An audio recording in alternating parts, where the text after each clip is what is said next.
Howdy, y'all. Welcome to another episode of Card Blitz. I'm your host, Kelly Reed, joined by my good friend, Scott. Scott, how's it going? Man, it's doing great today. How about those Indiana Hoosiers last night? Uh, oh, you want to talk football already? I see it's a Well, I Saturday don't need night. to, but you don't get to talk about that about once every 40 years. So Well, hey, they're the number two team in the country. They're going to have a chance to prove themselves as number one next Saturday, I believe. they're going to get the rematch that they wanted. So we'll They're going to take see. they're going to take on Brutus in Ohio State and wish y'all best of luck, man. Needs to be one of those. Oh, definitely, man. Well, my team played last night as well. They're ranked number 17 in the country, Texas Longhorns. Okay, I was going to say you They were took out the Texas. I was going to say Aggies. Longhorns. Yeah. But hey, so my understanding is you're from Naptown. You're from up in Indianapolis, correct? Yes, sir. Yes, sir. Born Man, and raised. I've got a good friend who lives up there. I've been there several times for the race over the years, and he lives up north of Indy now in a town called is it pronounced Carmel? Yeah, yeah, yeah, yeah. My brother lives this next little town over Fishers. All right. Really So nice area. I mean, I love hanging out there in Indy, and so man, next time I'm up there, I'm gonna have to give you a shout, man. We're gonna have to talk. Definitely. I got a couple card shops I'll take you to. There's a nice one in Fishers called, I just forgot the name of it because I had thought he's going to kill me. I forgot the name of his shop. They're on 96th Street in Fishers, the baseball card exchange, the Indy card exchange. And Indy then right there, Cardi. you said Speedway. I got another buddy of mine opened a brand new shop in Speedway right on Main Street. It's vintage Indy sports collectibles, and this guy has got the most amazing Indianapolis 500 Motor Speedway memorabilia and stuff you've ever seen. I guarantee it. So I'll take you there when you come this way. That'll work, Scott, man. I feel like this kind of like a rite of passage, man. If you're in Indy, you've got to go to the race at least like once in your life, And and even if it's NASCAR, oh yeah, man, you got the Brickyard, right? yeah. Well, I went to the first the motocross bikes that they had, the Ducatis, when they was here the first year, and it rained, and it was something to see them bikes fly around there. Oh, was it like Isle of Man? You ever watch those races? It goes, Dude, yeah, it was they are crazy. flying, and it is insane. Yeah, when they were hydroplaning, because it was like I said, it was raining. It was hydroplaning, but man, them guys are nuts. Well, let me ask you this: is it even snowing up there yet? Yeah, we got some snow today. It's I don't know, maybe 12 degrees outside. Oh, I yeah. played golf 4 days ago and it was like 45, but I can golf in 45. I got a cart cover, so that'll work. Oof, that will work, man. It's a sunny 68 degrees here in Dallas, so y'all enjoy My the snow up there, man. my uncle said it was 91 in Zephyr Hills yesterday. I think it was 91, he said. Crazy, crazy, man. Well, let me get to this birthday boy here. All right. He was born on November 29th, 1969. Same year as me. I don't know if you know this guy. His name's Mariano Rivera, also known as Big Mo. And old Mo there, man. He five World Series titles, The uh, GOAT. 13 All-Star games, pitched for No 17 debate. The seasons. GOAT. Oh, definitely, man. But MLB saves leader, 652 of those bad boys. And Joe Torre back in the day, this 2000 Topps Chrome card, on the back of it, it's from Joe Torre. It says, speaking of Mr. Rivera here, he bores me with his consistency. I'm like, this was like 3 years into the guy's career, basically, and he's boring him with consistency and saves and sealing deals and getting World Series titles. Be a good trait to have. Dude, well, he had that rockin' theme music when he'd walk in, right? He's got his warm up music. I think he stole it from Wild Thing, but that's Charlie Sheen's deal.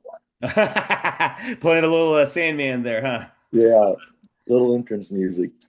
Well, man, do you have any like cards of the week now that we're celebrating Mr. Rivera's birthday and he I'll could join tell you us? You got what. any cards you want to show off real quick? Or Yeah, I got a few I can show off. Everybody knows that when you get in trouble, you got to be wary of who? The police. So what we got here is, let me try and get this to where we oh, can see. all right, yeah, right there, That's one, and there's, I'm trying to right see if I there. can. There we go. Everything's backwards to me on here. Yeah, it We'll do is. this like this. So you got the first police card. This come out of a 1980 Panini set from Italy.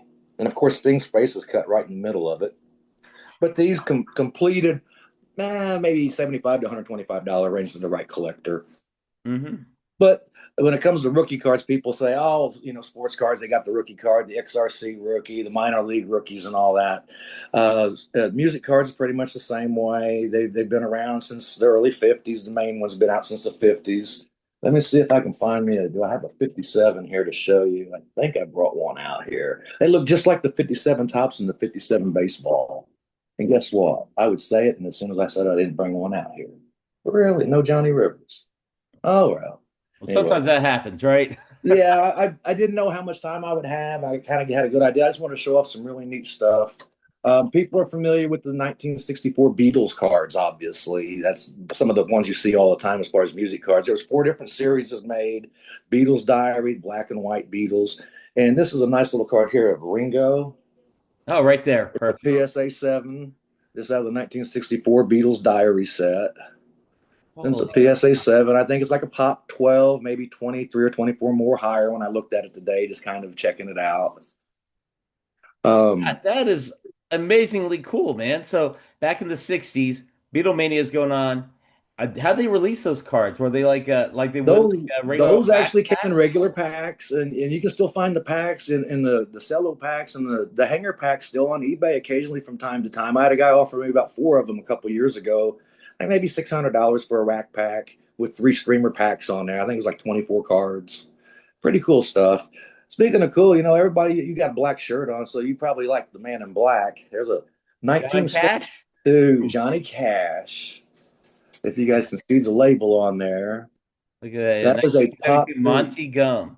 72 Monty Gum. This is from Holland, and you don't see very many of these. I had a nice Jimi Hendrix years ago that I wish I'd never sold, but these were actually stickers that went into a book, and they're very, very desirable, but you don't find them in good shape because you got to buy them from overseas. About 90% of all the rock and roll cards were distributed overseas.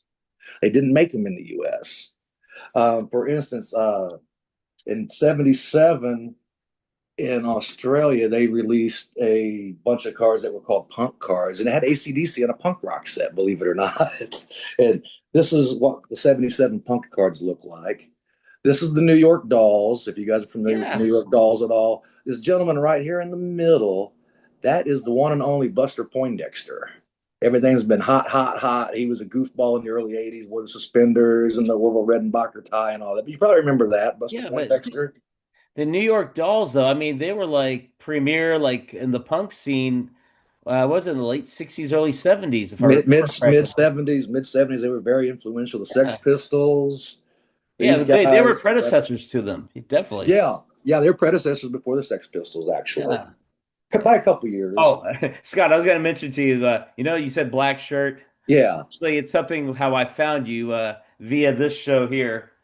Oh yes, I'm doing that for my good friend Mark Ford and my other good buddy Greg Smith and their YouTube channel. I seen Represent, Greg man. and Ford earlier today. They were doing something earlier today. I seen that on there. I think it was the two of them. Yeah, man. So they're my buddies, and I try to support their channel as much as I can. So I will help stream of support too. If card consciousness. along small community, we can grow it. We can grow it. Definitely, man. Well, let me ask you this. So, like your origin story, because you said you grew up in Indy, so and were you like 7, 8 years old and you were like getting into like regular old like baseball and football cards, I Star Wars? Was that what Star music? Wars was my What was your big thing, thing. man? Star Wars in '77 was my big thing. I remember going to a place called the Damn Theater to see it. It literally that was the name of the theater to see Star Wars. Was the Damn Theater in Osgood, Indiana.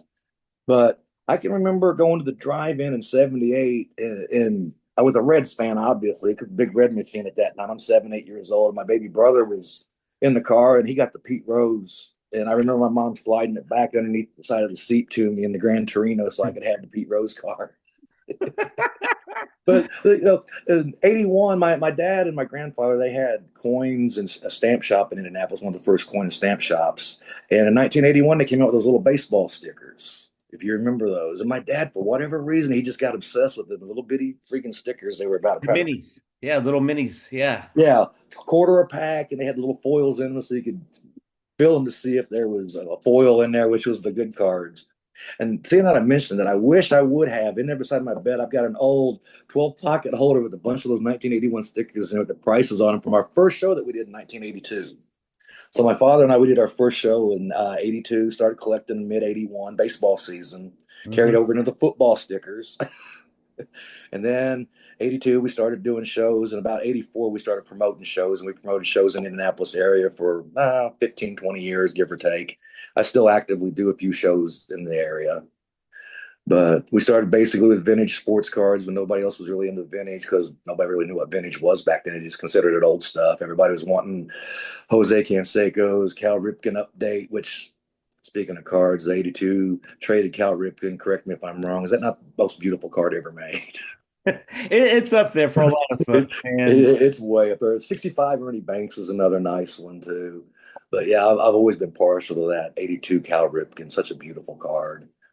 And with the weather being the way it is, it's been pretty bad. And you said something about snow, so we got to go with a little Blizzard of Oz action here, a little Ozzy Osbourne. This is the first Ozzy card ever created with him by himself. This is another one of those 1974 Paninis. I've got this screen where I can't really see it. If you guys can see yeah, that. right there, right there. 3.5. I graded two of these, and they both come back 3.5s.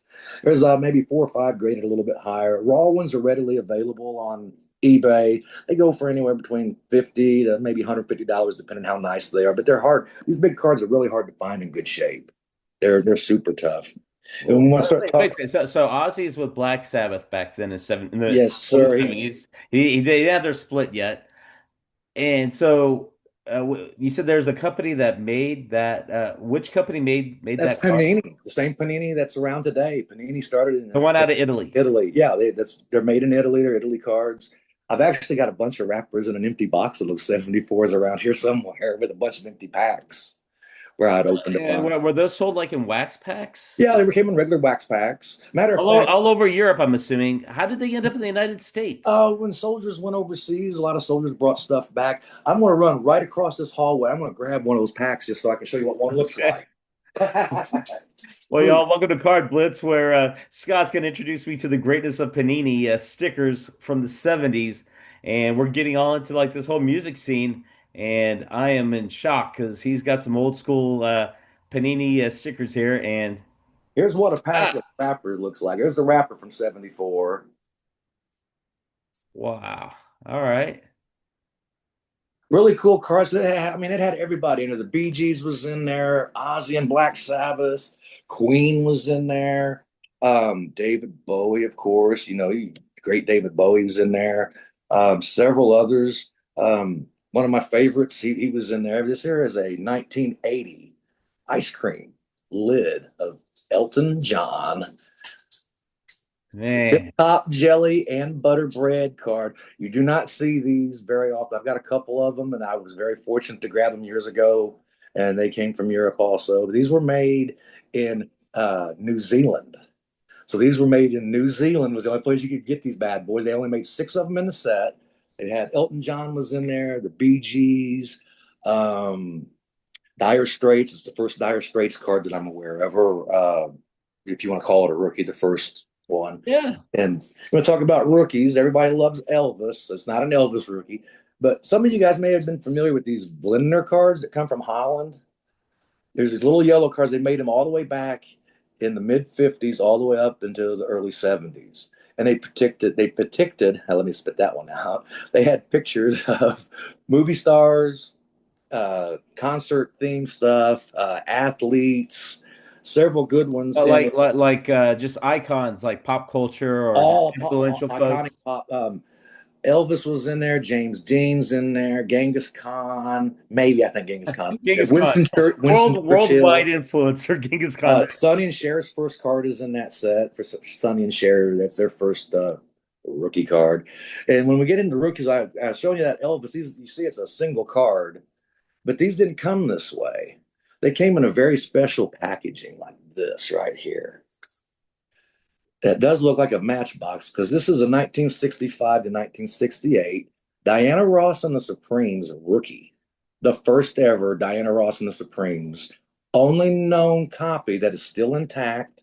It's got You can hear the matches are still inside it. The card's never been peeled off. I get well, I get really happy when I show this thing off because you don't see these very often. No, that's things not to open ever. All right, Scott. The gentleman that I bought these off of was a huge rock and roll guy, and he bought a box of 12 or 24 of them in the early 80s when he was in Holland because they're from Holland. And the guy asked, he was overseas buying cards, to happen to bring back because he was a rock and roll guy. And the guy at the store said, "Hey, I've got some stuff in the back." And he had one of those boxes from the early 70s, late 60s back there. And he was able to acquire a whole box still in the match boxes. My wife's a big John Lennon fan. And I was bidding on the John Lennon. I wanted the John Lennon, but unfortunately, it went a little higher than I wanted. So Right. I came away with probably the best one that could ever be had. And this would probably be a good place to wrap this up. This is a really nice one right here. Ladies and gentlemen, that is Ozzy Osbourne and Black Sabbath's first issued card. And I hate to gloat and brag, but that is a complete matchbox. Match is still intact. And I would say that thing probably grades about an 8 if it was to take it off, but you're not going to want to take that off. You want to leave it right where it is. Now, when do you think that was manufactured? This was manufactured between 71 and 73. Okay. Ozzy was on a wrapper in 71, a wrapper for some cards, but he wasn't in the set. But an image of him is a silhouette of him's on the wrapper, which is Hmm. considered their first appearance, but it's not really a card. They were on the wrapper. But this thing here, Scott, let me ask you this. Take me to school on this because I'm a simpleton. And I'm probably aging myself here, but when I was a kid, the only music cards I was aware of was there was an Elvis set that came out at some point in the mid 70s. 78 Donruss Elvis. Okay, that and Kiss. I remember like as a kid, because I still got a few of those Kiss cards. So Yeah, that's they like made a lot of two like those. music related cards that I'm aware of. Like, why was Panini like? Why did it take hold in Europe, but not in the States back then? Good question. You would think that in the U.S. all that stuff would have been readily available, but they put because I believe pretty much all of it's non-licensed, so they could put whoever they wanted to sell ice cream, fudge sickles, bread, whatever they came off of. Like I had the Led Zeppelin rookie is actually a inside of a lid for a cup of ice cream, the lid that goes inside of it, Right. and So someone pops that lid off. yeah, You and got take it out of the round card out of the inside you got of it. Robert Plant, Jimmy Page, John Bonham, like You got Robert Plant all John stressed Paul out with his Jones. tight jeans on and Exactly. long Like, hair dude, and his long hair hanging out. Let me see if I got something else here you that's would really think Ben and cool. Jerry would have had a field day with this then, Oh yeah. I with don't their know if you ice like cream and their pop culture references. there's the Who? Who. That's Pete Townsend and Roger Daltrey's rookie card. That's the first Who card. That's a Dutch card from 1965. And that's considered the Who's first card, which is pretty cool. So You can't I see like a theme here, Scott. Like the Netherlands, the Dutch, like they are big into this music. they were They so pop far ahead of icons. everybody. Australia released a lot of stuff also, and in the mid '80s, there was a few rock local American sets that was made, but they were really not any good. They didn't have a whole lot of stuff in them. And then in 1984 in Argentina, or '94 in Argentina, they released musical cards that were really just super hard to find in good shape because they were black bordered, kind of like this bad boy right here is Jason Newsted from Metallica.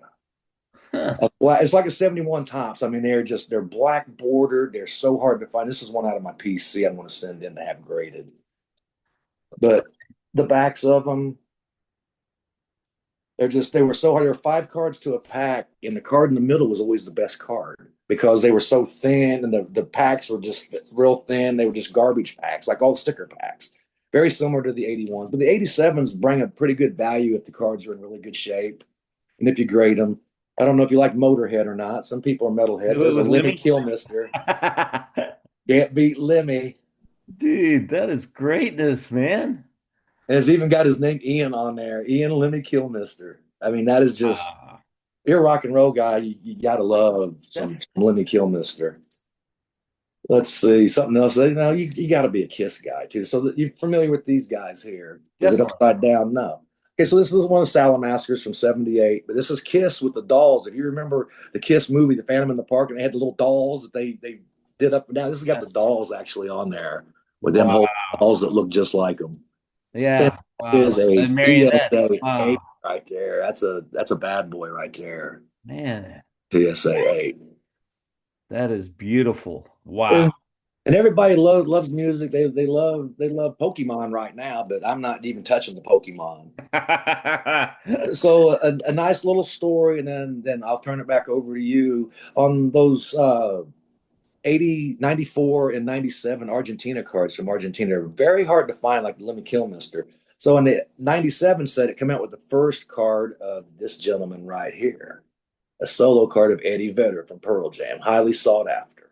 Hmm. When I started opening these and sending them in, I had one that looked really nice. It come back a PSA 8, and a guy gave me 275 for it immediately on eBay. He said it was his dad. So whether that's true or not, I don't know. But he made a heck of an offer. Yeah, And at the Mr. time, Vetter. Yeah, on yeah, the shipping label. Here you go, Mr. Vetter.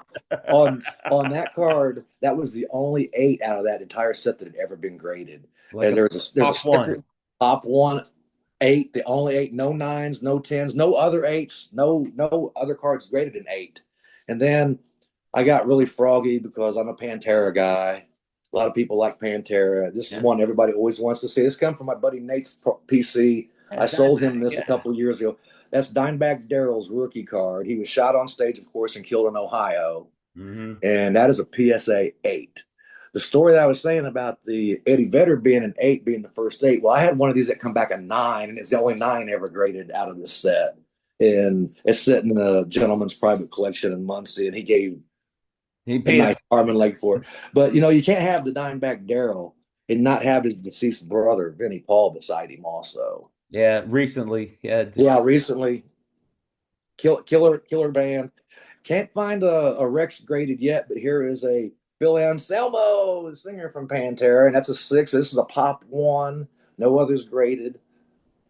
Try to keep that glare off there. God, But I you can't. got some amazing cards and stickers here, dude. Thank you. Thank you very much. It's not easy to come about all this stuff because, like I said, a lot of it's overseas, a lot of it's hit and miss. And I know I keep saying I'm going to turn it back over to you, but I got to show you one more. Oh, dude, I'm But on a tour with you. Enjoy. we're at the It's cool. crossroads. Bam. Eric Clapton and Yeah, the Cream. Ginger Baker, man.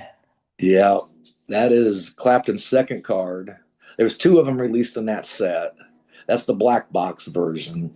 And these are blank backs, so there's no info on the backs of them. They're blank. Right? But super cool. There's just so much rock stuff out there. If anybody has any questions, you feel free to look me up on Facebook. It's Skott Hughes, SKOTTHUGHES. Um, feel free if you have any questions, just let me know. I'll be happy Well, to help anybody out that I can. I have a question right off the bat, man. Go right ahead. Hopefully I got the answer. Scott, so like, I mean, are modern like do they still publish modern cards of like current musicians, and are They they as do. popular? Or, They I'd do. imagine like the Swifties of the world would get after it, but other bands and stuff. I mean, there's tell a me. big upturn with Leaf. Some people frown on Leaf with it being non-licensed, but they've released a lot of music stuff with a lot of rappers. A lot of them I've never heard of, but everybody wants them. So they've got rock stars, they got rappers. They had a set back in 2004. It had Axl Rose's autograph in it, Janie Lane from Warrant, Dave the Snake Sabo from Skid Row, Sebastian Bach from Stereo. They had like 9 different autographs that was in that chase set. And the Axl Rose is like $2,500 if you can find one. You just don't see them. I've never had one, so that tells you how hard they are to find. Right. What is it then about the Panini era of the '70s and stickers? Like, I like think it was cheaper Usually most for. folks were they peeling them in Europe and sticking them on Yeah, they came with the books. refrigerators or in binders They, or they had binders, books that they came with, just like the '81 sticker sets, the football and baseball stickers. They got the sticker book, just like I guess Pokemon cards have stickers that go in the books also. And they had, what were they back when they had the stickers in '82 and '83? A couple of the movies like Jaws or whatever, and they all stuck them in the book. Little stickers like Mhm. Star Wars, Empire Strikes Back, Return of the Jedi. The stickers went in the book. Same thing with the rock cards. They made the series of cards, and there's a series of stickers also. And the stickers, some of them were the same photos, some of them were different photos. Let me see if I have one here. Yeah, I showed you one of those already. That was the Jason Newsted. Um, Another one that's pretty nice. This is a 1987 Bon Jovi, very early rare Bon Jovi card. Yeah, Of because course, they kind of hit the scene in '86, I think, or '84. 86 '84. is when they really hit it big. 85, I think Runaway come out in about 85 was their big. 85, 84, 85. Yeah. Yeah, they're thereabouts. But this is another one of those great Panini Italian cards that they made so much stuff and it all went in books. But they just made some crazy. So I'm gonna put this back up against everybody to see this one more time. That is still amazing. I saw them at Ozfest in '06 Oh, with their like final tour, as Black Sabbath back then. And this past summer I was over in Taiwan, and unfortunately I wasn't able to watch Ozzy's last it performance. was amazing. That's what everyone keeps telling me, man. But he was my first concert. Ozzy, Motley Crue opened for him back in 83. '83. Yeah, 83. They were on the Bark of the Moon tour, Shout at the man. Devil, Bark at the Moon, Shout at the Devil. Jakey Lee's such a I took killer. on my concert shirt, Scott. I tell you what, if you got that shirt's probably a $600 or $700 t-shirt if it's in good shape. I Really? kid you not. Yeah, that's a pretty good shirt to have. I've got the original Appetite for Destruction from 1987 that I bought. It's ripped under Oh here. yeah, they It, always do that. even in that shape, it's like $300 for a junk shirt because there's a big market in vintage rock and roll shirts. There's really a huge market in vintage shirts. You'd be surprised. Do people just get them and frame them up? Is that They like the frame main them up. idea? Some people wear them. My buddy Scott at the Vintage Indie, he bought a Nine Inch Nails shirt in a collection, and it's one of the original first Nine Inch Nails shirts, and he said it was like 1,200 freaking dollars. I That was makes like, collect wow. me. All right, let me ask you this. Do you think this whole collecting thing, do you think it is, like you mentioned your dad had the coin shop, stamp shop, like, you think, is that a DNA thing, you think, or do you think that's like Oh, definitely. a learned behavior? Like, we're like, It's a taught trait. it's It's a top. taught trait. It sure is. My parents, they always told me when I was young and they were doing antique shows or something, they say never walk by a table and see something you like and don't buy it. Because if you don't, go That's back, tough, it'll be man. gone, or the SOB beside you grabs it as soon as they see you looking at it. Scott, man, I mean, yeah, you could go broke quick at a card show with that, or like you That's said, all this that's cool, the like, best advice I have for anybody. If you see something you like, don't argue over the price, buy it. Because if you go back, somebody else is going to have the same taste and they're going to want it, and it'll be gone. it will be gone. You're right Just about just about always. Man, well, let me ask you this, and as we're kind of winding down, um, for folks like, how do you figure out the pricing for this? Is this all based off of eBay? Is there like a website for Really, there's specific no real collectibles, sales. or There's no real concrete sales other than little shows and local shows. I've put stuff on eBay and bought stuff on eBay. Like for instance, I just looked up today because I was looking that dime bag or that Vinnie Paul card up. I wouldn't. This is the seven. I think I sold this to Nate for like $75. There was a PSA 8 sold 2 weeks ago for $2.83. oh Somebody got a deal. I mean yes, that deal. I mean you couldn't happy buyer that day. extremely. If I would have seen it, I would have bid it up to $100 because an 8 is just those cards are Rare. just hard to find in very good shape. They really are. I mean, fours and fives are normal on those Argentina cards from 94, 97. They made them in them little packs. I've got a video on YouTube. I'll send you a link to it of me opening some of those packs with the rock That would cards. be cool to see. And one of them, I believe I pull out the Nirvana rookie card out of one of them. I said I'm looking for the Nirvana rookie, and I pull a Nirvana rookie 84, 94s. Yeah. I know I pulled a Dave Grohl rookie out and got it on video.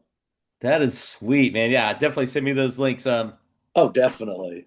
Let me ask you this trivia question because that's one of the things I like to do. I like to try to stump guests and my co-host Patrick a lot.